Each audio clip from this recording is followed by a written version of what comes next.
մենք էներգիա, էլեկտրաէներգիա արտահանում ենք, թե ոչ։ Եվ եթե երկրում կա էլեկտրաէներգիայի արտահանում, դա նշանակում է, որ երկրում էլեկտրաէներգիայի հետ կապված խնդիրներ մեծ իմաստով չկան։ Հայաստանը էլեկտրաէներգիա արտահանում է, այլ բան է, որ աշխարհական որոշակի զարգացումներից ելնելով, ներկայումս այդ process-ը որոշակիորեն վտանգներ է պարունակում իր մեջ, ռիսկեր են դրա հետ կապված առաջացել, բայց երկրում էներգիայի օգտագործման հետ կապված, աբոնենտներ դառնալու հետ կապված, մատակարարելու հետ կապված նման բան չկա։ Եվ ես ձեզ անկեղծ ասեմ, երբ որ դրանց քաղաքական խմբակում, որտեղ զանազան չեմ պատկերացնում այդ մարդիկ որտեղից են եկել, որ բնակավարից։ Վերջերս 1-2 օր առաջ ինչ որ մի կին կա, անունը չեմ էլ հիշում։ Դրանք որովհետև դրանց կարելի է պարզապես համարակալել։ Հետո դեք համար 25-ը կամ համար 34-ը։ Այս համար 34-ը հայտարարում էր, որ իրենց տան հոսանքը անջատվել է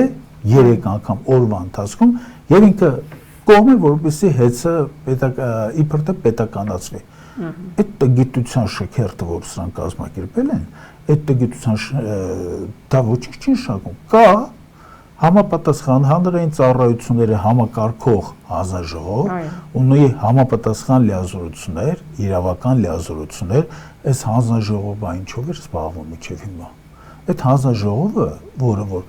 խիստ քաղաքական վերջերս դերակատարում էր իրեն վստահել եւ 10 միլիոն դրամով տուգանեցեցին, զանազան абսուրդ, կարելի ասել օթից վերցրած մեղադրանքներով, այս հանձնաժողովը, եթե էլեկտրաէներգիայի արտադրման, բաշխման հետ կապված խնդիրներ կա,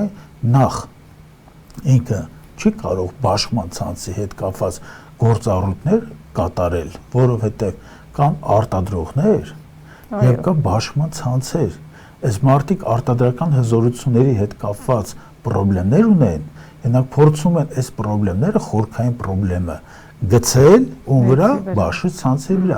Իսկ ինչու են հզորությունների հետ կապված առաջացել այդ խնդիրները, որովհետև Արցախում մենք ունենք հիդրոէլեկտրաէներգիայի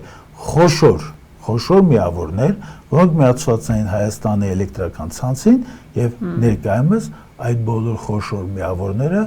ում համար են աշխատում են Ադրբեջանի համար։ Ով է դրա կազմակերպիչը հանդիսացել, նույն ԿՊ խմբակը, ինչպես հոկտեմբերի 2-ին Պրագայում, երբ որ ճանաչեցին